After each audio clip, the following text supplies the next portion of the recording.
ॐ विश्वं दर्पणदृश्यमाननगरी तुल्यन्निजान्तर्गतं पश्यन्नात्मनि मायया बहिरिवोद्भूतं यथा निद्रया यस्साक्षात् कुरुते प्रबोधसमये स्वात्मानमेवाद्वयं तस्मै श्रीगुरुमूर्तये नमः इदं श्रीदक्षिणामूर्तये बीजस्यान्तरिवाङ्कुरो जगदिदं प्राङ्निर्विकल्पं पुनः मायाकल्पितदेशकालकलना वैचित्रचित्रीकृतं मायावीव विजृम्भयत्यपि महायोगी वयस्वेच्छया तस्मै श्रीगुरुमूर्तये नमः इदं श्रीदक्षिणामूर्तये तस्मै श्रीगुरुमूर्तये नमः इदं श्रीदक्षिणामूर्तये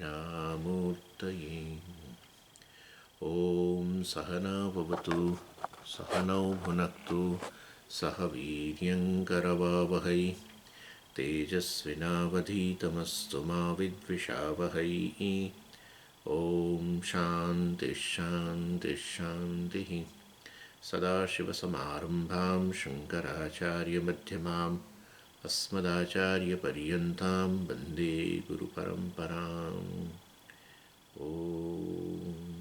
ॐ पार्थाय प्रतिबोधितां भगवता नारायणेन स्वयं व्यासेन ग्रथितां पुराणमुनिना मध्ये महाभारतम् अद्वैतामृतवर्षिणीं भगवतीम् अष्टादशाध्यायिनीम् अम्ब त्वामनुसन्दधामि भगवद्गीते भवद्वेषिणीम् यं ब्रह्मा वरुणेन्द्ररुद्रमरुतः स्तुन्वन्ति दिव्यैस्तवैः वेदैः साङ्गपदक्रमोपनिषदैः गायन्ति यं सामगाः ध्यानावस्थिततद्गतेन मनसा पश्यन्ति यं योगिनः यस्यान्तं न विदुःसुरासुरगणाः देवाय तस्मै नमः देवाय तस्मै.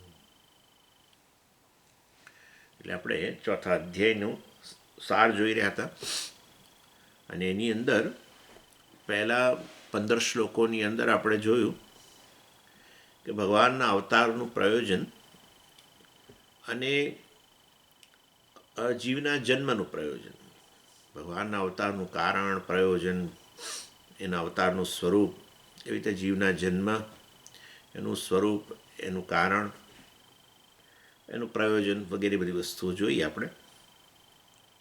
અને પછી બીજો ટૉપિક જે છે આ ચોથા અધ્યાયની અંદર એ 16થી 24ની અંદર બહુ મહત્ત્વનો પોર્શન, અને એ છે બે પ્રકારના સંન્યાસની વાત કરી ભગવાને. બે પ્રકારના કર્મ સંન્યાસ. અધ્યાયનું નામ જ જ્ઞાન કર્મ સંન્યાસ છે ને. આમાં બે પ્રકારના કર્મ સંન્યાસની ભગવાન આ 16થી 24માં શ્લોકની વચ્ચે વાત કરે છે. અને એક તો સંન્યાસ જે બહુ જાણીતો આપણે છે કે વ્યક્તિ આ બધી જવાબદારીઓ વગેરેનો ત્યાગ કરે, બધા સામાજિક સંબંધો વગેરેનો પણ ત્યાગ કરે, અને ખરેખર આવો પ્રકારનો વેશ, સંન્યાસનો વેશ ધારણ કરે. વિધિવત આચાર્ય સંન્યાસ આપે, ગુરુ સંન્યાસ આપે, પરંતુ એના પહેલાં ઘણી બધી લાંબી વિધિ, એટલે વિધિવત આવી રીતે સંન્યાસ ધારણ કરો. કર્મનો સંન્યાસ એટલે બધી જવાબદારીઓ વગેરે, બધા સંબંધો, અને સાથે સાથે પોઝેશન એ પણ ખરું. ખાલી બધી જવાબદારીઓનો ત્યાગ કરી દીધો અને બધી વસ્તુઓ પોતાના તાબામાં રાખે એ નહીં. બીજી બધી જવાબદારીઓનો પણ ત્યાગ, અને સાથે સાથે જે પોતાની માલિકીની જે વસ્તુ, માલિકીપણાનો ત્યાગ. સૌથી મોટી વસ્તુ સંન્યાસની અંદર કશી વસ્તુની માલિકી નહીં. આપણે તો આપણા મનની અંદર એક ખ્યાલ રાખીને જ ફરીએ સામાન્ય રીતે કે ભાઈ હું આટલી વસ્તુનો માલિક છું. એવી માલિકીપણાની ભાવનાનો પણ ત્યાગ. અને જો હોય પોતાની પાસે વસ્તુ માલિકીની એવી તો આપી પણ દે. એટલે વાસ્તવમાં સંન્યાસી એ રીતે કર્મનો સંન્યાસ આ પ્રકારનો હોય છે. કારણ કેમ પણ એવું કરવાની જરૂર શું? આ તો ભાગેડું ભાગેડું કહેવાય. એવું જ લાગે ને, કારણ કે આવું જવાબદારીઓ આવીને એટલે હવે ભાગી ગયા. કરે છે લોકો, એ બરાબર છે, આવું બને છે. જવાબદારીઓ આવે, જવાબદારીઓ લાગે કે અદા નહીં કરી શકીએ તો ભાગી જવું. જેમ અર્જુનને થયું ને પેલું યુદ્ધમાં યુદ્ધની જવાબદારી, યુદ્ધમાં ફરજ ક્ષત્રિય તરીકે થયું કે આ તો બધું બહુ, આનું તો પરિણામ ખરાબ આવશે, એના કરતાં સંન્યાસ લઈ લો. એવું એવું મનમાં આવી શકે. અર્જુનને જો કે એવું બીજું પણ કારણ હતું કે આ જ્ઞાનથી જ હવે પછી જો આ જ્ઞાનથી જ મોક્ષ મળવાનો હોય, શોકમાંથી મુક્તિ મળવાની હોય, તો પછી કર્મની ક્યાં જરૂર છે? એમ કરીને પણ એના મનમાં કર્મનો ત્યાગ કરવાની ઈચ્છા હતી. પરંતુ આ સામાન્ય રીતે આવી વસ્તુ હોય છે.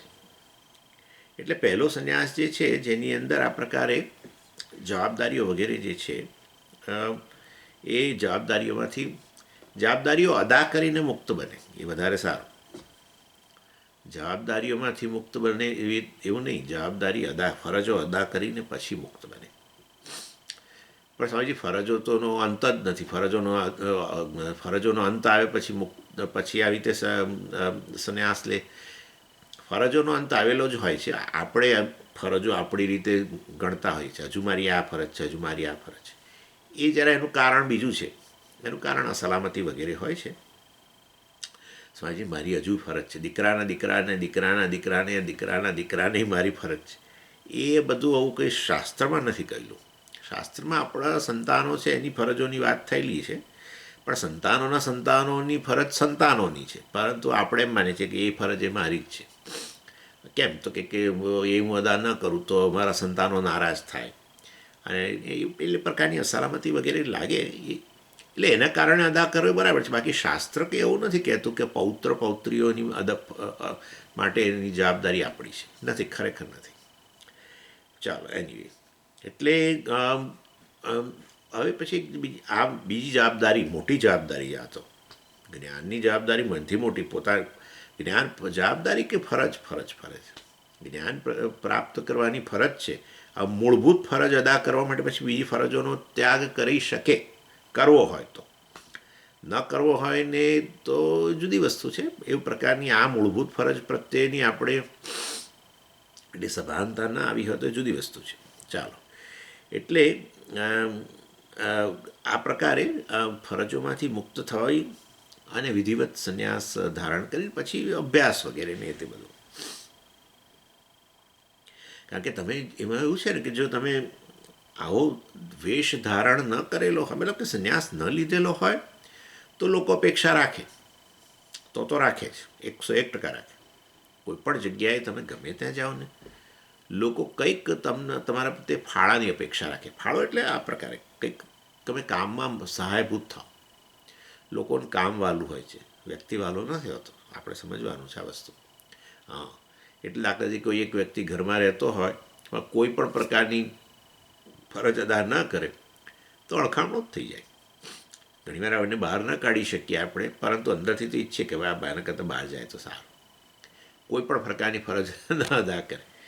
પણ તમે જો કામની અંદર કોઈ પણ રીતે તમે મદદરૂપ થાઓ, જે તે એ એન્વાયરમેન્ટ હોય એની અંદર, તો પછી તમારો સ્વીકાર થાય. કોઈ પણ જગ્યાએ, એવું નથી કે ઘર, કોઈ પણ જગ્યાએ જ્યાં પણ હોવ ત્યાં તમે મદદરૂપ થાવ તો વહાલા લાગો, એવું છે. નહીં તો ફેંકાઈ જાઓ તમે, ખરેખર ફેંકાઈ જ જાઓ. આ વસ્તુ જ એવી છે. એટલે હવે લાગે કે આપણે હવે આ બધી મૂળભૂત ફરજ અદા કરવી છે, ત્યાર પછી બીજી ફરજોમાંથી મુક્ત થવું છે. પરંતુ જો તમે સંન્યાસ વગેરે ન લીધો હોય તો લોકો તમારી પાસે અપેક્ષા રાખ્યા જ કરે. વ્યક્તિ બિચારો મરણ પથારીએ ન જાય ત્યાં સુધી લોકો એની પ્રત્યે અપેક્ષા રાખે, કોઈક ને કોઈક ફરજ. આ તો એણે કરવું જોઈએ, આ તો એણે કરવું જોઈએ, આ તો એણે કરવું જોઈએ, વગેરે વગેરે. લોકોની અપેક્ષાનો અંત ના આવે. આપણે લોકોની અપેક્ષાઓનો અંત લાવવા માટે પછી આવો વેશ લેવો પડે કે જેથી પછી હવે આપણને કોઈ, જેમ કે તમે કોઈ સ્વામી, દાખલા તરીકે આ સ્વામી હોય તો સ્વામી કશું ફરજ અદા કરો, ના સ્વામીજી તમે ના કરશો, અમે કરી દઈશું. હા, એવું એના જેવી વસ્તુ છે. એટલે મૂળભૂત ફરજો જે છે એ અદા કર્યા પછી સંતાનો વગેરે પત્ની કે પતિ વગેરે તેને ફરજો અદા થઈ ગઈ, મોટા થયા, હવે ભણ્યા કર્યા અને હવે એમને લગ્ન વગેરે, લગ્નની જવાબદારી આમ તો આ સમાજમાં નથી અહીંયા, પણ ચાલો હવે આપણા સમાજમાં જતું જાય છે. છોકરાઓ એમની જાતે શોધી લેતા હોય ને એવું બધું બહુ બનતું હોય છે. પણ એની એટલે એ પતી ગયું પછી હવે તમારી જવાબદારી નથી રહેતી, પછીની બધી જવાબદારીઓ આપણે ઓઢી લેતા હોઈએ છીએ, એવું હોય છે, જેથી કરીને આપણા સંતાનો ખુશ થાય, બસ આટલું જ હોય છે. એટલે આને કહેવાય ચતુર્થાશ્રમ સંન્યાસ.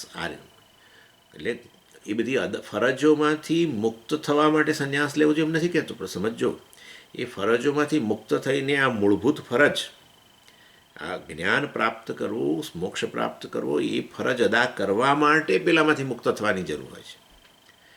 અને કારણ કે વિક્ષેપ બને છે, બહુ વિક્ષેપરૂપ હોય છે. એટલે ઘણીવાર લોકો આપણા કહેતા હોય છે કે સ્વામીજી તમારે સારું છે, પણ એ વસ્તુ હું સ્વીકારું જ છું. એટલે જ્ઞાન પ્રાપ્ત કરવાની એકમાત્ર ફરજ અદા કરવી તો સંન્યાસ આશ્રમ જેવો કોઈ બીજો આશ્રમ નથી, એ તો હકીકત છે. પછી આપણે ન લઈ શકીએ એ તો જુદી વસ્તુ છે.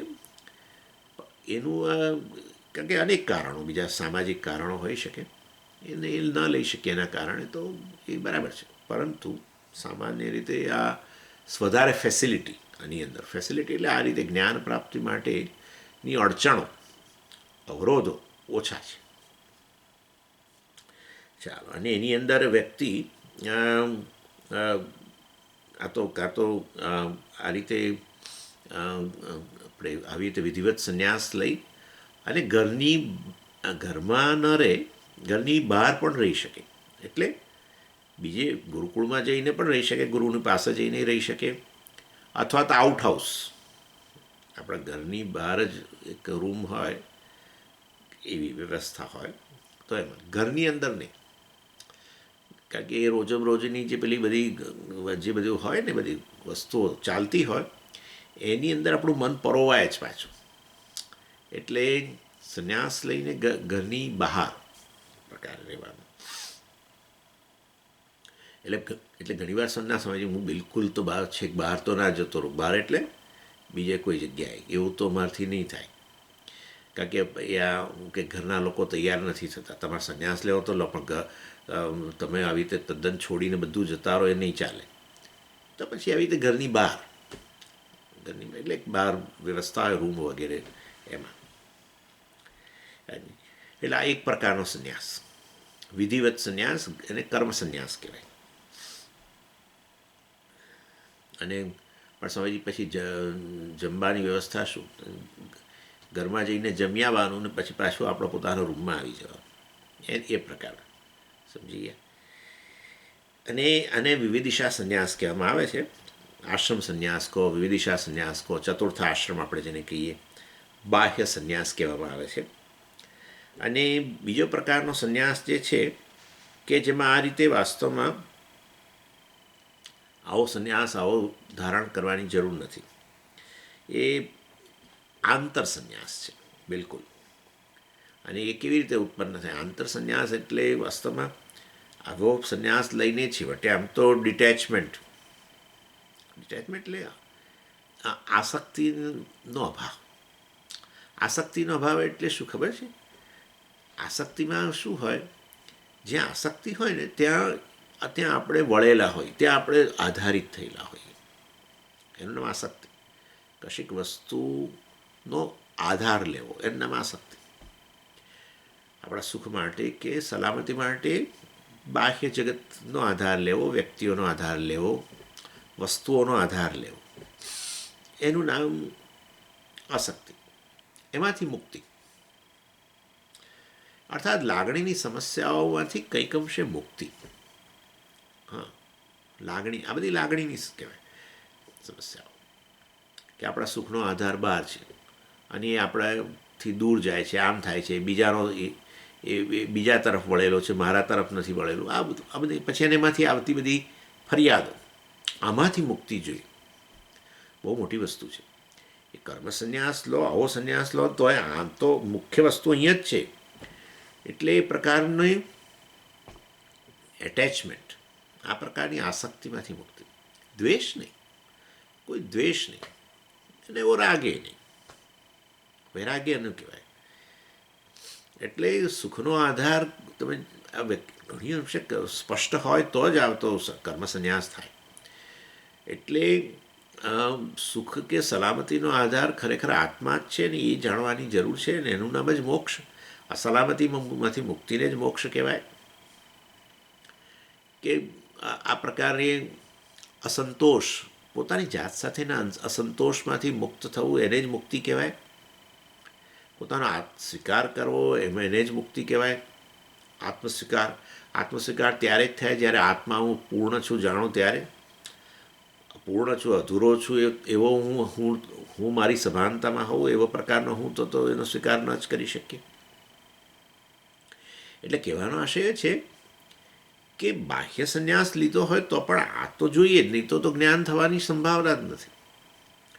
અને પણ આંતર સંન્યાસ હોય તો એ જોઈએ. બહારથી સંન્યાસ ન લઈ શકે ઘણીવાર વ્યક્તિ, શક્ય છે તો પણ આ પ્રકારની આમાંથી મુક્તિ જોઈએ, આ પ્રકારની પરાધીનતામાંથી મુક્તિ જોઈએ. વ્યક્તિ વાસ્તવમાં બીજાઓ માટે આશીર્વાદરૂપ બને, પોતે બીજાઓનું ધ્યાન ન ખેંચે. બીજાઓને કંઈ જરૂર હોય તો મદદરૂપ થાય, ઘરની વ્યક્તિઓને કંઈક સલાહ જોઈતી આ જોઈતી મદદરૂપ થાય. પોતાના તરફ ધ્યાન ખેંચાય એ લોકોનું, એવી વસ્તુમાં એવી પ્રકારની માગણીમાંથી મુક્તિ, એવી પ્રકારના વલણમાંથી મુક્તિ જોઈએ.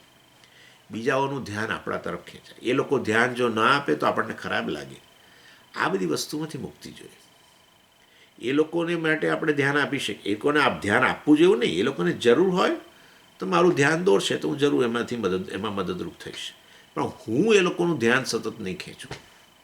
સિવાય કે બી બહુ મોટી શારીરિક મુશ્કેલી હોય ને તો હવે કહેવું પડે કે ભાઈ ઘરની અંદર કે આ વસ્તુ છે, આમ છે, મને એ તો કહેવું જ પડે કે એમને મદદની જરૂર પડે.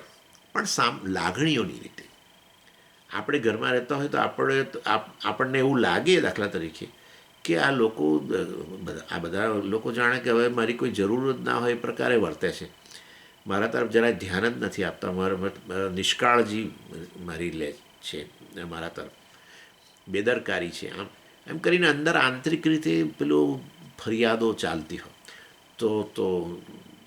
તો પછી બહુ મુશ્કેલ. તો હજુ તો ઘણું બધું કરવાની જરૂર છે. તો જીવનની અંદર કર્મયોગ વગેરેની ખાસી જરૂર છે. આ પ્રકારની લાગણીઓની સમસ્યાઓમાંથી મુક્તિ જોઈએ કંઈક અંશે.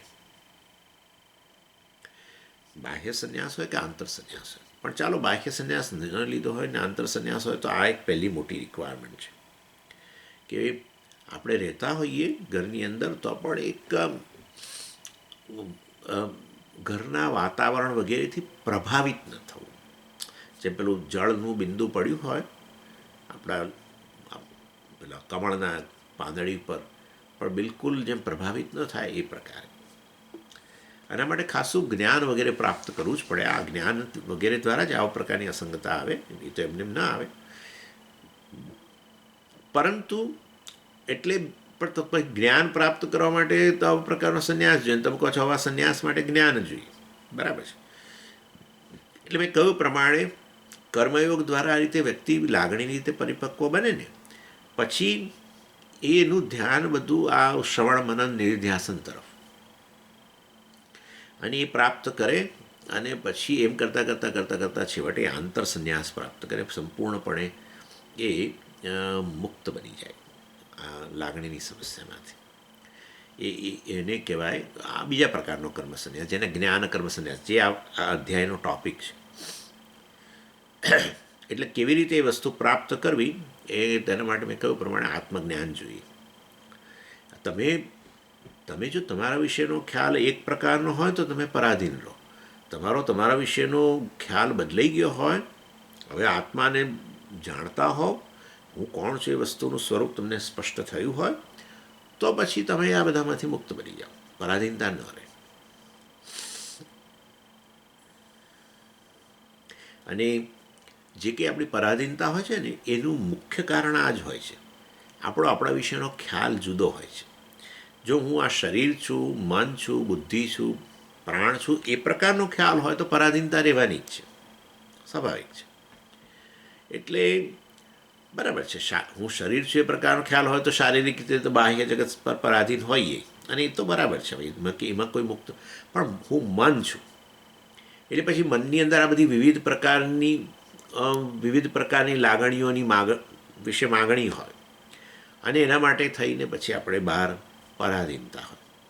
એટલે હું એક વ્યક્તિ છું, મર્યાદિત છું, બધી રીતે મર્યાદિત છું, અને પછી બાહ્ય જગત પર આપણી પરાધીનતા રહે જ.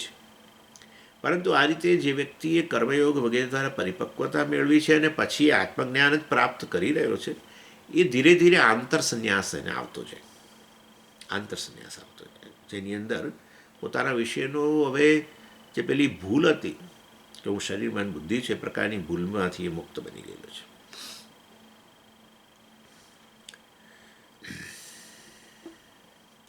અને પછી એવા સંજોગોમાં તો પછી બહાર જગત સાથે વ્યવહાર વગેરે થતો હોય ચાલુ જ રહે, પરંતુ એની આંતરિક સ્થિતિ બદલાઈ ગઈ હોય. જેવી રીતે એક સિનેમાનો એક્ટર વગેરે હોય કે ડ્રામાનો એક્ટર હોય, અને જે કંઈ ફરજો અદા કરવાની મતલબ કે જે પ્રકારનો રોલ અદા કરવાનો હોય એ કરે, પરંતુ કારણ કે ભાઈ આવો સંન્યાસ નથી લઈ શકતો તો ફરજોમાંથી વિધિવત મુક્ત નથી થઈ શકતો, તો આવી રીતે આંતર સંન્યાસ મેળવતા મેળવતા મેળવતા છેવટે બધી પછી આ પ્રકારે અસંગતા આવી જાય. આંતર સંન્યાસમાં તમને કઈ રીતે જ્ઞાનથી, આ પ્રકારના જ્ઞાનથી જ, અને છે આવું સ્વામીજી આ તો બધું તમે ખાલી વાતો કરો છો, આવું કંઈ છે કે આ જ અધ્યાયની અંદર જ ગૃહસ્થ સંન્યાસીઓની વાત કરી, 5મા અધ્યાયમાં ભગવાને વાત કરી ગૃહસ્થ સંન્યાસીઓની, એટલે શક્ય છે. એવું નથી કે આવો સંન્યાસ લે એને જ મુક્તિ મળે છે. સંન્યાસ લઈને છેવટે આ બધી અહીંયા તકલીફો હોય તો પછી કોઈ પ્રશ્ન જ ઊભો નથી થતો. મૂળભૂત વસ્તુ જે છે એ આંતરિક સ્તરની જ છે, પરંતુ એવી સગવડ હોય કે આપણે બધામાંથી ફરજોમાંથી મુક્ત થઈ શકતા હોઈએ, અને આવી એ લોકોની પરમિશન વગેરે હોય ને એને લીધે આવી રીતે આવો સંન્યાસ લઈ શકતા હોઈએ તો એ જુદી વસ્તુ છે. પણ ન પણ લઈ શકીએ તો એવા સંજોગોની અંદર આ પ્રકારે ધીરે ધીરે ધીરે ધીરે પોતાની જાતને તૈયાર કરવી આત્મજ્ઞાનથી, અને છેવટે આ રીતે પોતાના વિશેનો અભિપ્રાય જ બદલાઈ જાય કે હું તો પૂર્ણ છું, અને માટે લાગણીની પરાધીનતા વગેરે એ તો અપૂર્ણતાને કારણે આવે. કોઈ આપણને લાગણી દર્શાવે ત્યારે આપણને સારું લાગે ને, આપણા માટે એમ ત્યારે સારું લાગે. કોઈ આપણને લાગણી પ્રેમ ન દર્શાવે તો આપણને પોતાની જાત માટે તિરસ્કાર. આવું જ થાય છે લોકોને. આત્મતિરસ્કાર ક્યારે? આત્મતિરસ્કાર પોતાની જાત ગમતી નથી, પોતે જેવો છે એવો ગમતો નથી, ન જ ગમે. પોતે શરીર મન બુદ્ધિ ધારી છે, મતલબ કે એ હું શરીર મન બુદ્ધિ જ છું, એવા સંજોગોમાં પેલી અલ્પતા લાગે ને તેથી પોતાની જાત ગમે જ નહીં. પરંતુ વાસ્તવની અંદર આ પ્રકારે જ્યારે જ્ઞાન પ્રાપ્ત કર્યું હોય, અને શું થાય છે એવી સ્થિતિ જ્યારે હોય ને અજ્ઞાનની સ્થિતિ મતલબ, ત્યારે પછી જ્યારે લોકો લાગણી દર્શાવે, લોકો પ્રેમ દર્શાવે ત્યારે જ સારું લાગે, નહીં તો ન સારું લાગે. આપણે આપણી જાતને ત્યારે જ પ્રેમ કરીએ જ્યારે લોકો આપણને પ્રેમ કરે, આવું હોય છે. સામાન્ય રીતે તો એવું જ હોય છે. આપણે આપણી જાતને પ્રેમ ત્યારે જ કરીએ, આપણે આપણી જાતનો સ્વીકાર ત્યારે જ કહીએ જ્યારે લોકો આપણો સ્વીકાર કરે. એ સિવાય આપણને નથી. અને એટલા માટે જ થાય, કોઈ આપણને પ્રેમ દર્શાવે તો આપણને ગમે છે, આપણને ગમે છે એ વ્યક્તિ, પરંતુ ખરેખર આપણને આપણી જાત ગમે છે. તો એ આપણે સમજવાનું છે. આપણે આપણી જાત ગમતી હોય છે, એ તો આપણે આત્મનસ્તુ કામાયા જોઈએ જ છે વારે વારે. આત્મા જ સૌથી પ્રિય છે, એટલે એની અનુકૂળતા માટે થઈને જ આપણને બધું ગમતું હોય છે. એટલે કોઈ આપણને અનુકૂળતા દર્શાવે, કોઈ આપણને પ્રેમ દર્શાવે આપણા તરફ, તો આ આપણને ગમતું હોય છે, એ વ્યક્તિ ગમતી હોય છે, કારણ કે ખરેખર તો આપણને આપણી જાત જ ગમે છે. પણ એ વખતે આપણે આપણી જાતનો સ્વીકાર કરી, અને અધરવાઇઝ તો આપણને આપણી જાત માટે અનેક ફરિયાદો છે. અને એવા સંજોગોમાં પછી આ રીતે બહાર પરાધીનતા મેં કહ્યું પ્રમાણે આવતી જ હોય છે. પણ આવું જેવી રીતે પોતાના વિશેનો અભિપ્રાય, પોતાના વિશેનો અભિપ્રાય જ્યારે બદલાઈ જાય ત્યારે પછી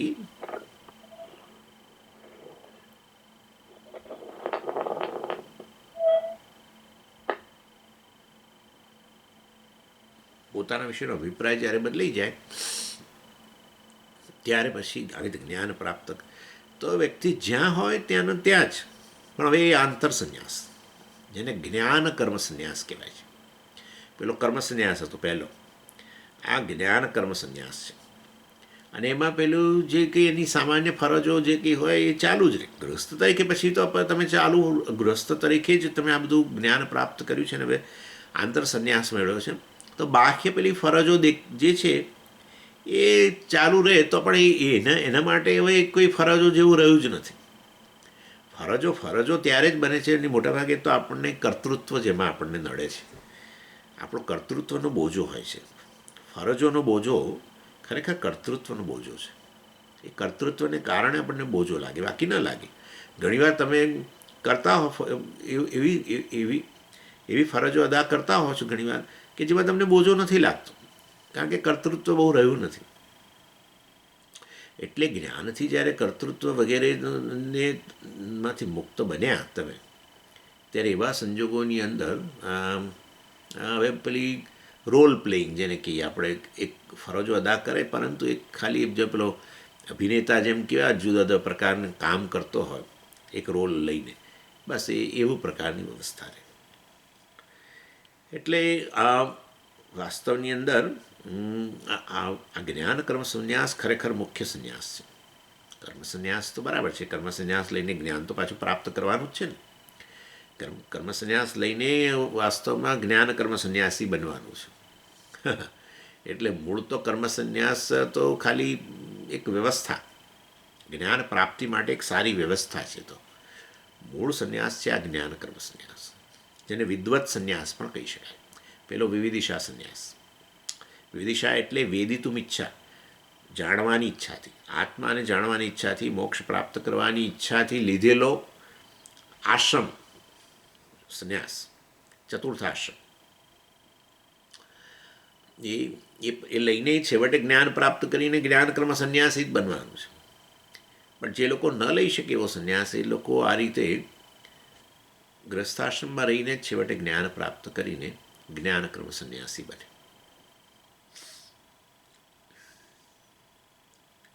એટલે ભગવાને આ ટાઇટલ આપ્યું છે જ્ઞાન કર્મ સંન્યાસ. અને આનું વિગ્રહ વાક્ય શું થશે? જ્ઞાન કર્મ સંન્યાસ આખો એક જ શબ્દ છે ને. કર્મ સંન્યાસ એટલે કર્મનો સંન્યાસ. પહેલું તો જ્ઞાન કર્મ સંન્યાસમાં પહેલાં આ વિગ્રહ કરવાનો, કર્મણ સંન્યાસ કર્મ સંન્યાસ. કર્મનો સંન્યાસ પણ જ્ઞાન કર્મ સંન્યાસ છે એટલે જ્ઞાનેન, એટલે પહેલું કર્મણ સંન્યાસ કર્મ સંન્યાસ, પછી આગળ જ્ઞાનેન કર્મ સંન્યાસ જ્ઞાન કર્મ સંન્યાસ. જ્ઞાન દ્વારા, આત્મજ્ઞાન દ્વારા કર્મનો સંન્યાસ, આત્મજ્ઞાન દ્વારા કર્તૃત્વનો સંન્યાસ. કર્તૃત્વનો સંન્યાસ એટલે કર્મનો સંન્યાસ. કર્તૃત્વ હોય ત્યાં કર્મ હોય, બાકી તો કર્મ ચેષ્ટાઓ જ છે. એટલે આ રીતે જ્ઞાન દ્વારા કર્મ સંન્યાસ, જ્ઞાન કર્મ સંન્યાસ.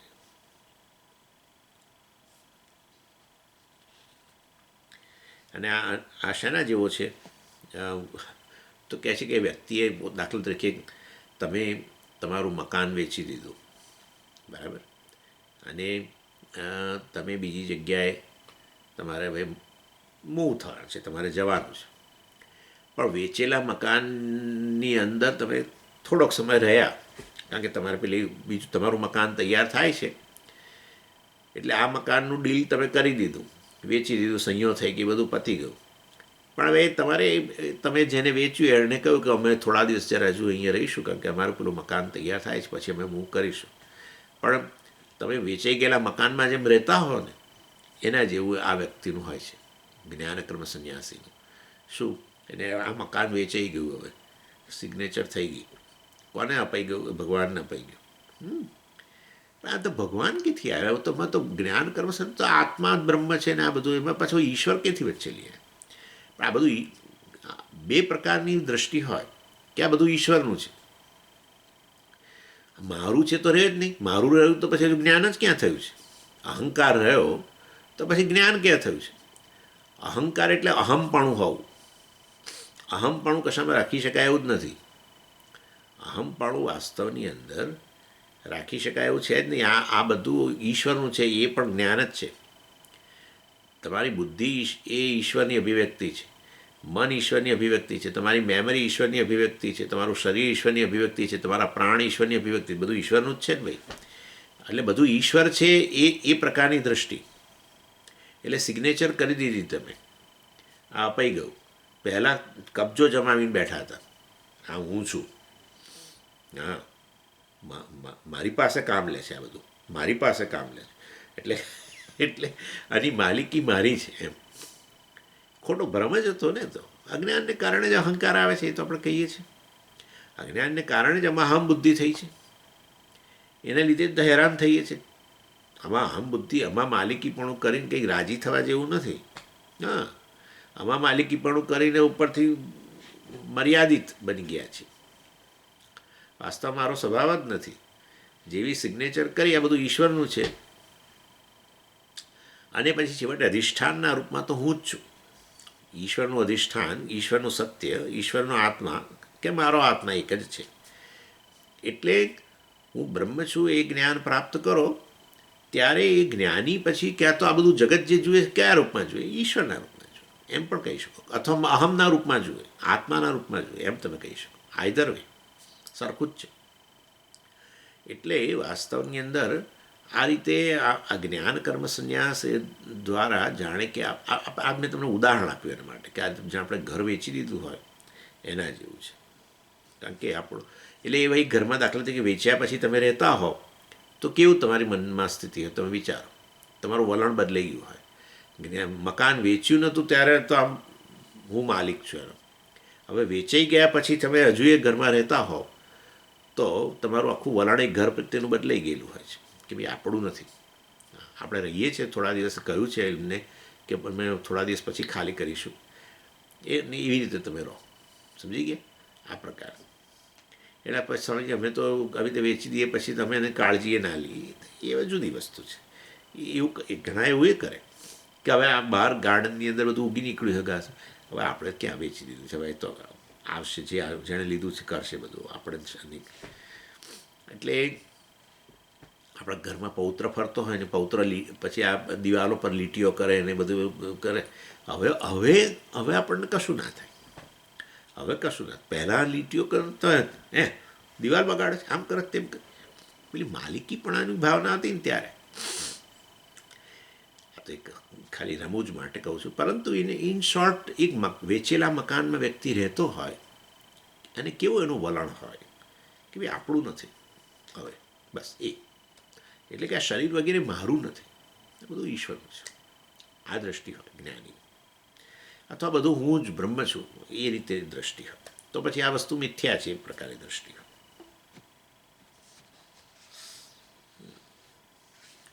ખાલી એક સિગ્નેચરથી બદલાઈ જાય બધું.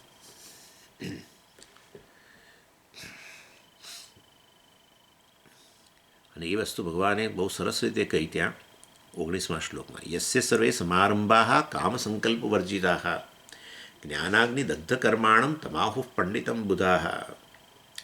કેટલું કે બધી વસ્તુ પ્રત્યેનું વલણ, કર્મ વગેરે બધી વસ્તુ પ્રત્યેનું વલણ જે છે એ બદલાઈ ગયેલું છે. અને એને કારણે વાસ્તવમાં શું થાય કે કર્મફળ બધા માટેનું વલણ બદલાઈ ગયેલું હોય. બધામાં એક ઓબ્જેક્ટિવ તટસ્થતા આવી જાય. પહેલાં તો કર્મ હું કરું છું, કર્તૃત્વ હતું, મેં કર્મ કર્યું. અને કર્મ કરો શેના માટે? છેવટે કર્મફળ મેળવવા માટે. એની તાણ હોય. આ કર્મફળ ફલાણું ફળ મને અપેક્ષિત કર્મફળ મળવું જોઈએ, એના થકી હું ખુશ થઈશ ને વગેરે વગેરે. આ નહીં મળે તો હું નાસીપાસ થઈ જાઉં, પોતાને અસફળ માનો. હવે આ બધી વસ્તુઓમાંથી મુક્ત બની ગયો આ જ્ઞાની તો. યસ્ય સર્વે સમારંભા કામ સંકલ્પ વર્જિતા. એટલે આ બધા કર્મો જે છે એને બધા કેવળ ચેષ્ટાઓ બની ગયા. કશું પ્રાપ્ત કરવાનું જ નથી છેવટે તો. કારણ કે બધી પ્રાપ્તની જ પ્રાપ્તિ થઈ ગઈ છે.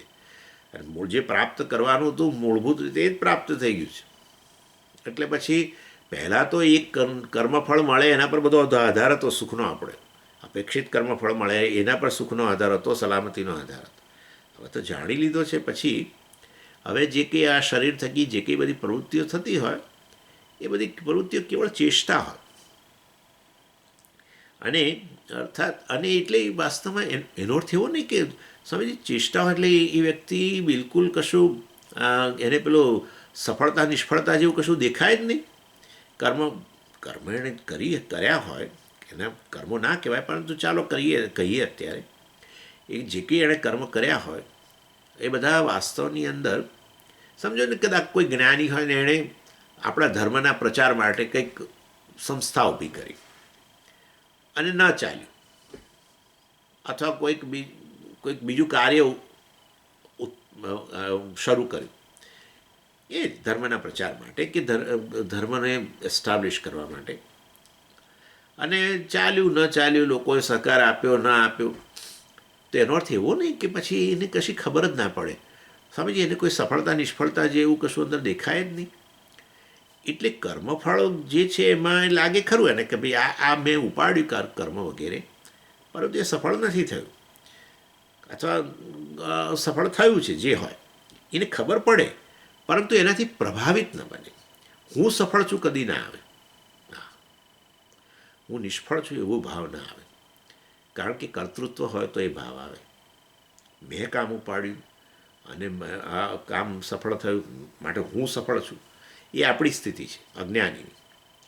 એને એવું ન હોય, અને સફળતા નિષ્ફળતા એ ખબર પડે કે આ વસ્તુ સફળ થઈ અથવા આ નિષ્ફળ થઈ એવી ખબર પડે, પણ હું સફળ છું કે નિષ્ફળ છું એવું ના આવે. હું બ્રહ્મ છું એટલી જ ખબર હોય.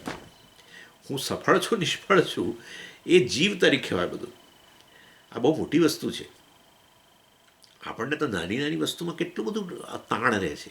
આ કરું છું પણ આ થશે કે નહીં થાય, આમ થશે કે નહીં થાય, મને સફળતા મળશે કે નહીં મળે, મારા બધા પ્રયત્નો નકામા તો નહીં જાય ને, મારી મહેનત તો બધી નકામી નહીં જાય ને, આમ કરું છું સતત આપણને તો રહે છે, કારણ કે પેલું કર્તૃત્વ રહેલું છે. યસ્ય સર્વે સમારંભા કામ સંકલ્પ વર્જિતા જ્ઞાનાગ્નિ દગ્ધ કર્માણમ તમાહુ પંડિતમ બુધાહ, ભગવાને કહ્યું.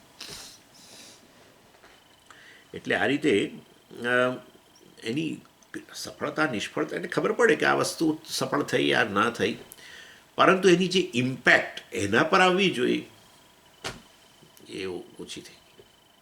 એવું બને કે સફળ ન થયું હોય તો પાછી એને સફળ બનાવવા માટે પ્રયત્ન કરે, બધું કરે, પણ પોતાની જાતને નું જજમેન્ટ બાહ્ય પરિસ્થિતિને લીધે કદી ના આપે.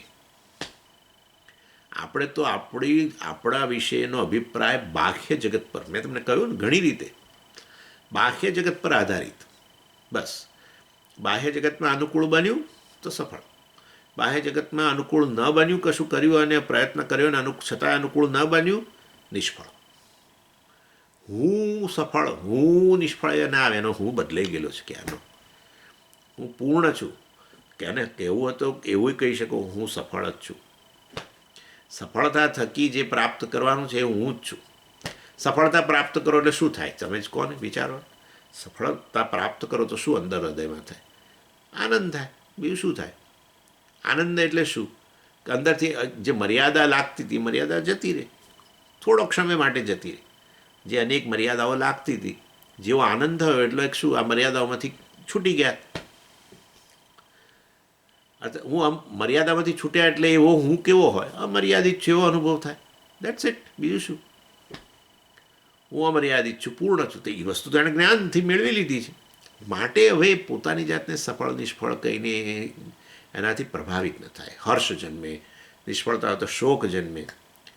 ભગવાને કહ્યું હર્ષ શોક વર્જિત. ભગવાને આ બધી સ્થિતિ પ્રજ્ઞાન લક્ષણમાં બધું બહુ કહ્યું આ વસ્તુ. એટલે એ રીતે વાસ્તવમાં એમાંથી મુક્ત બની ગયો છે. એની અસર ન થાય. હા, જબરજસ્ત બ્રેક લાગી ગઈ. હા, ખબર છે આપણે પેલું વિમાનમાંથી ઉતરીએ ને, વિમાનમાંથી ઉતરીને વિમાન જેવું આવે આમ પેલા રનવે પર, એટલે આમ સ્ટ્રીટ પર આવે, આમ લેન્ડ થાય અને કેટલી જબરજસ્ત સ્પીડ હોય, એટલે થોડોક સમય તો આમ એટલું સ્પીડમાં જાય, પણ પેલો બ્રેક મારતો જતો હશે પાયલોટ કે જે હોય, એકદમ જ પછી ઘટી જાય સ્પીડ. બસ આવી બ્રેક લાગી જાય. એટલે બાહ્ય પરિસ્થિતિઓનો જે પ્રભાવ હોય એની પર બ્રેક લાગી જાય. કોના માટે? જ્ઞાની માટે. આપણે તો બાહ્ય પરિસ્થિતિઓ બ્રેક વગર આપણને બરાબર કોઈ જાતની બ્રેક નહીં. નાનામાં નાની પરિસ્થિતિ બહાર બદલાય આમ અનુકૂળ બની કે અહીંયા આમ જાણે કે સીલિંગ તોડી નાખી એટલો બધો રાજી થઈ જાય. બાહ્ય પરિસ્થિતિ સહેજ આમ પ્રતિકૂળ બની સીધો ભોંય ભેગો થઈ જાય. જાણે ધરતી જાણે કે મને હું ધરતીમાં સમાઈ જાઉં એવું લાગે. કોઈને મોહ ના બતાવો, બસ હું સમાઈ જવાની અંદર. શોક જન્મે કે આ સીલિંગ તોડી નાખે કે આ ભોંયને ભોંયમાં ખાડો પાડી દે જે કરતો. એટલે વાસ્તવમાં આ હર્ષ શોક વર્જિત. જ્યારે આ બાહ્ય પરિસ્થિતિ પર પોતાની એનો આધાર ન હોય ત્યારે આ વસ્તુ શક્ય બને. અને ત્યારે જ બને જ્યારે તમારા વિશેનો અભિપ્રાય બદલાઈ ગયો હોય. અભિપ્રાય એટલે જ્ઞાનથી તમે તમારા વિશેનો આખો અભિપ્રાય બદલાઈ ગયેલો હોય ત્યારે જ આ વસ્તુ શક્ય બને. અને પછી આગળ કહે છે ત્યક્ત્વા કર્મ ફલાસંગમ નિત્યતૃપ્તો નિરાશ્રય કર્મણ્યભિ પ્રવૃત્તોપી નૈવ કિંચિત કરોતિ સહ. 20મા શ્લોકમાં ભગવાને કહ્યું એટલે આ રીતે ગૃહસ્થ જ્ઞાની કર્મમાં પૂરેપૂરો પ્રવૃત્ત છે પણ છતાંય ગજબનું એનામાં રિલેક્સેશન છે. તો આપણે તો કર્મમાં પ્રવૃત્ત થઈએ એની સાથે જ આમ એટલી એન્ઝાયટી હોય છે કે ના પૂછો વાત. સખત આમ લોકોને ખબર પડે કે આ કંઈક કામ કરીએ. ઘણીવાર તો જો કે વધારે પડતું હોય છે. એક સામાન્ય ચા બનાવવાની હોય ને તો એ જાણે કે શું આખી દુનિયા ઊંધી થઈ જવાની હોય. ઘરની અંદર એવા દોડા દોડ કરે આમ જાણે કે જે વસ્તુ આવે તો એને એવો ફગાવી દે, આમ એવો પગ વાગે કે અને કરવાનું. તમે જોયું છે આ તમે જોયો પેલા આપણે ટ્રેનમાં જવાનું હોય, બે વ્યક્તિઓ છે. જો બે વ્યક્તિ છે, એક વ્યક્તિ કોઈકને ટ્રેનમાં મૂકવા માટે આવ્યા છે, બરાબર છે, અને બીજી વ્યક્તિ છે જેણે ટ્રેન પકડીને જવાનું છે. આ બે વ્યક્તિમાં તમે બરાબર જોજો, પેલી જે વ્યક્તિ હોય છે જે બીજાને મૂકવા આવી હોય છે ને એ નિરાંતે ચાલે, નિરાંતે જાય આગળ. અને કોઈને ટાટા કરવા આવી હોય અને જેને ટ્રેન પકડવાની હજુ એને દાખલા તરીકે હજુ ડબ્બા નંબર ખબર નથી પડી, તમે જુએ જ ખરે S5, પણ હજુ S5 ક્યાં છે નથી ખબર. અને એ જે દોડતો હોય અને પેલી વ્યક્તિ જે બીજાને મૂકવા આવી છે એ બંને જણા પ્લેટફોર્મ પર છે, પણ બંનેમાં જે ફેર હોય ને એવો ફેર જ્ઞાની અને અજ્ઞાની, આપણા અને જ્ઞાનીમાં આટલો ફેર હોય છે. બસ પેલો એ જ્ઞાની છે ને આવો પ્લેટફોર્મ પર ઊભેલો છે અને એ વાસ્તવની અંદર આના જેવો છે, બીજાને ટાટા કરવા આવે છે. અને પેલા અજ્ઞાનીની સ્થિતિ જે હોય છે ને એવી સ્થિતિ આપણી હોય છે. જ્ઞાની ટ્રેન મિસ કરવા માટે તૈયાર હોય છે. વિચાર કરો, તમે સમજો કે પેલી વ્યક્તિ હોય જે બીજી વ્યક્તિ જેને ટ્રેન પકડવાની છે એ આ પ્લેટફોર્મ પર ઊભેલી પેલી વ્યક્તિ જે બીજાને ટાટા કરવા આવી છે એ તો તૈયાર છે ને મિસ કરવા માટે ટ્રેનને. એને જવાનું નથી, એને કોઈ પ્રયોજન આ ટ્રેનમાં બેસીને સિદ્ધ કરવાનું નથી. સમજો હું શું કહી રહ્યો છું તમને. ટ્રેનમાં બેસીને એને કોઈ પ્રયોજન સિદ્ધ કરવાનું નથી, માટે નિરાંતે છે. તો વાસ્તવની અંદર આ જ્ઞાની જે છે ને એ આના જેવો છે કે ટ્રેનમાં બેસીને કોઈ જગ્યાએ ગંતવ્ય સ્થાન મેળવવાનું રહ્યું નથી હવે, માટે ટ્રેન મિસ કરવા તૈયાર હોય છે. અર્થાત કર્મ દ્વારા જીવનમાં જે પણ કર્મફળ પ્રાપ્ત કરી શકાય એ કર્મફળથી મારું કોઈ પ્રયોજન સિદ્ધ થવાનું જ નથી, મારું પ્રયોજન સિદ્ધ થઈ ચૂક્યું છે. અને માટે આવો પ્રવૃત્ત કર્મણ ત્યક્તા કર્મ ફલાસંગમ નિત્યતૃપ્તો નિરાશ્રય કર્મણી અભિપ્રવૃત્ત. ભગવાને કહ્યું કર્મમાં પ્રવૃત્ત હોવા છતાંય નૈવ કિંચિત કરોતિ સહ, હું કશું કરતો જ નથી. એ વસ્તુ એના મનની અંદર સ્પષ્ટ હોવાને કારણે એ કોઈ કર્મ કરી રહ્યો હોય ત્યારે પેલું કર્તૃત્વ વગેરે નહીં હોવાને કારણે ખરેખર એ કર્મની પાછળ જે તાણ વગેરે છે એમાંથી મુક્ત થઈ ગયેલો છે. ચાલો, આ બધા ઉદાહરણ ખાસ તમને હું એટલા માટે આપું છું કે આ વસ્તુ તમે સમજી શકો. એટલે નહીં અને પછી એ તો ચાલો, એટલે આ થયું. આ વાસ્તવની અંદર બે પ્રકારના સંન્યાસની જે છે એની જે વાત કરી રહ્યો છે, એમાં એક વસ્તુ વધારે એ રહી ગઈ. અને એ જ્ઞાનીના વર્ણનની અંદર જે પેલું કહ્યું કર્મણી અભિપ્રવૃત્તોપી નૈવ કિંચિત કરોતી સહ, એ વાસ્તવમાં બંનેને લાગુ પડે છે. એ ગ્રહસ્થ જ્ઞાનીને પણ લાગુ પડે છે અને સંન્યાસી જ્ઞાનીને લાગુ પડે છે. સંન્યાસ લઈને જ્ઞાન પ્રાપ્ત કર્યું હોય એ આવો જ થઈ જાય. સંન્યાસ લીધા પછી થોડો આખો દિવસ આમને આમ બેસી રહે, એ કદાચ કંઈક ભણાવતો હોય કે કંઈ બીજું નાનું મોટું આમ કરતો હોય, પણ એને પણ વાસ્તવમાં નૈવ કિંચિત કરોતી સર. પશ્ચન શૃણવન એ 5મા અધ્યાયમાં છે, એટલે આ તો હું એટલે નથી બોલતો, પણ એ આવી જ રહ્યું છે. ઇન શોર્ટ, કે કંઈ પણ કરતો હોય છતાં પણ એની પાછળ કર્તૃત્વ નથી. બંનેનું વર્ણન છે. ગ્રસ્થ જ્ઞાની હોય તો પણ કરી રહ્યો હોય ઘણું બધું, તો પણ એને એ છે કે હું કશું કરતો નથી, હું તો મારી સન્નિધિથી આ શરીર મન બુદ્ધિ કામ કરે છે. શ્રોત્રસ્ય શ્રોત્રમ મનસો મનઃ વાચો વાચમ. એટલે વાસ્તવની અંદર આ બધું પ્રવૃત્ત છે, પણ શું પ્રવૃત્ત છે? આ બધી પ્રવૃત્તિ, હલનચલન, કર્મ ક્યાં રહેલું છે? મારામાં રહેલું છે કે શરીર મન બુદ્ધિમાં છે, ઇન્દ્રિયોમાં છે? એટલે એ સારી રીતે જાણે છે કે આ સર્વ મારાથી અભિન્ન છે, અને એ આ રીતે ચેતન જાણે કે બનીને ચિદાભાસ દ્વારા એ બધા પોતપોતાનું કાર્ય કરી રહ્યા છે. હું તો કાંઈ કરતો જ નથી, આ વસ્તુ હું તો પૂર્ણ છું, મારામાં કોઈ પ્રવૃત્તિ જ નથી વગેરે. આકાશમાં શું હલનચલન હોય, શું પ્રવૃત્તિ હોય? કશું ના હોઈ શકે. એ રીતે હું પૂર્ણ છું, શરીરમાં બુદ્ધિ કાર્ય કરી રહે છે. એને કારણે આવી એ વસ્તુ એના મનમાં સ્પષ્ટ છે. એ ગ્રસ્થ જ્ઞાની હોય કે સંન્યાસી જ્ઞાની હોય, ગમે તે હોય.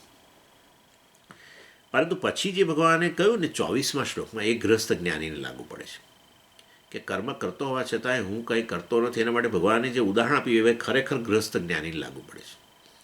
જેણે સંન્યાસ લીધો જ નથી અને ગ્રસ્થાશ્રમમાં રહીને, મેં તમને કહ્યું ને, બીજા પ્રકારનો સંન્યાસ, જ્ઞાન કર્મ સંન્યાસ.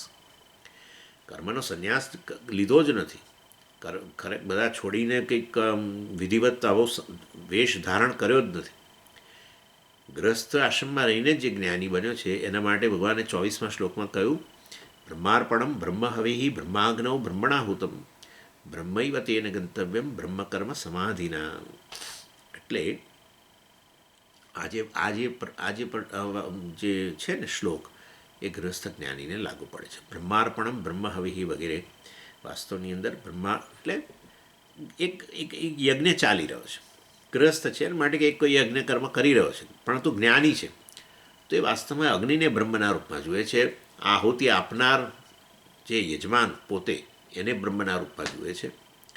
આ ચમસ વગેરે દ્વારા આહુતિ અપાય છે એને બ્રહ્મના રૂપમાં જુએ છે. જેની આહુતિ અપાય છે એ દ્રવ્યને બ્રહ્મના રૂપમાં જુએ છે, વગેરે વગેરે વગેરે. આ તો બધું સર્વ કાંઈ બ્રહ્મ જ છે વાસ્તવમાં. અને એ રીતે ખરેખર કશું કાંઈ કર્મ થતું જ નથી વગેરે. આવો મોટો યજ્ઞ થઈ રહ્યો હોય છતાં બધું ખાલી એક દેખાવ જ છે. એટલે આ રીતે નૈવ કિંચિત કરોતી સહજે ભગવાને 20મા શ્લોકમાં કહ્યું. એ તો બંનેને લાગુ પડે, ગ્રસ્થ જ્ઞાની કે સંન્યાસી જ્ઞાની. પરંતુ આ 24મો શ્લોક તો ગૃહસ્થ જ્ઞાનીને જ લાગુ પડે છે કે આ પ્રકારે યજ્ઞ થઈ રહ્યો છે, પોતે યજમાન તરીકે બેઠો છે, પરંતુ તે પણ એમાં સંન્યાસી જ્ઞાનીને કેમ નહીં? કારણ કે આવું યજ્ઞ એણે તો પેલા વિધિવત અગ્નિનો ત્યાગ કર્યો છે ને, એટલે આ યજ્ઞ કર્મ એ ના કરે. હા, યજ્ઞ કર્મ વગેરે વૈદિક કર્મનો તો ત્યાગ કર્યો છે વિધિવત, એ તો સંન્યાસી. પરંતુ આ તો ગ્રસ્થ છે, માટે કરી રહ્યો હોવા છતાં એનામાં ક્યાંય કર્તૃત્વ નથી.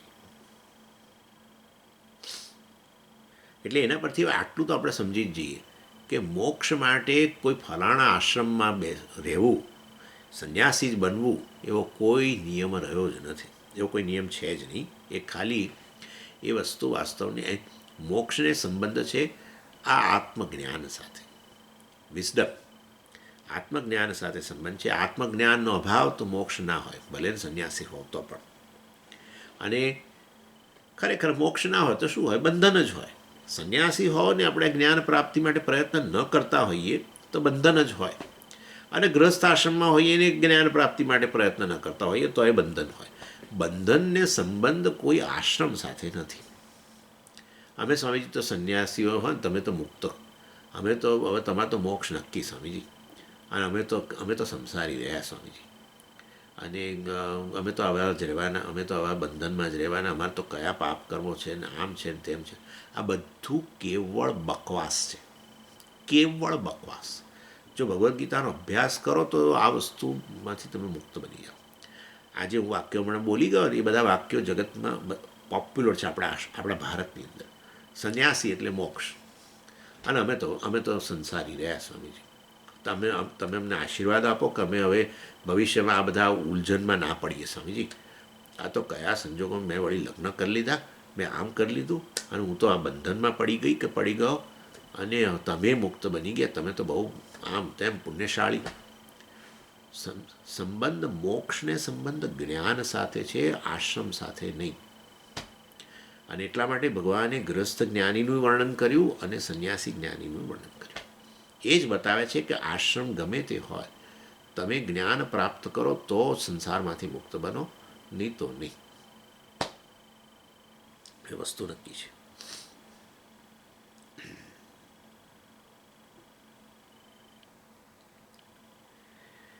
અને જ્ઞાન પ્રાપ્ત ન કરો તો અજ્ઞાની તરીકે, સંન્યાસી તરીકે પણ અજ્ઞાની રહી જ શકો જો જ્ઞાન પ્રાપ્તિ માટે પ્રયત્ન ન કરો. ચાલો વધારે થોડી એમાં વાત કરવાની છે, આવતી વખતે વાત કરીશું. ઓમ પૂર્ણમદ પૂર્ણમિદમ પૂર્ણાત પૂર્ણમુદચ્યતે પૂર્ણસ્ય પૂર્ણમાદાય પૂર્ણમેવાવશિષ્યતે. ઓમ શાંતિ શાંતિ શાંતિ. હરિ ઓમ શ્રી ગુરુભ્યો નમઃ. હરિ ઓમ.